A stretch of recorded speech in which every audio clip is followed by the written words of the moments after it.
சினிமாவுக்கு வர்றதுக்கு முன்னாடி பார்த்தது, சினிமாவுக்கு வந்ததுக்கப்புறம் பார்த்தது, என்னமோ என் கண்ணில் தவறுகள் மட்டும்தான் தென்படுது. அதை கேட்கணும்னு தோணுது. உடம்புலையும் சக்தி இல்லை, சட்டமும் அனுபவிக்காது. உலகத்தில் நல்லதும் நடக்குது, கெட்டதும் நடக்குது.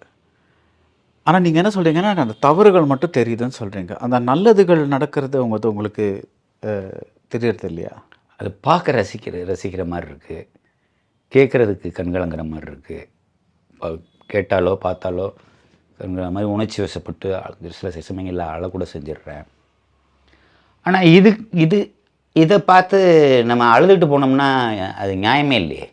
ஒரு குரூரத்தை பார்த்து அழுதுட்டு போனோம்னா நியாயமே இல்லையே. நம்மளால் ஆனதை ஏதாவது ஒன்று செய்யணும் இல்லையா? நம்மக்கிட்ட ஒரு மீடியா இருக்குது, அந்த மீடியா மூலமாக ஏதாவது ஒன்று செய்யணும்ல, அதான கடமை அப்படின்னு என்னோட பாயிண்ட் ஆஃப் வியூ.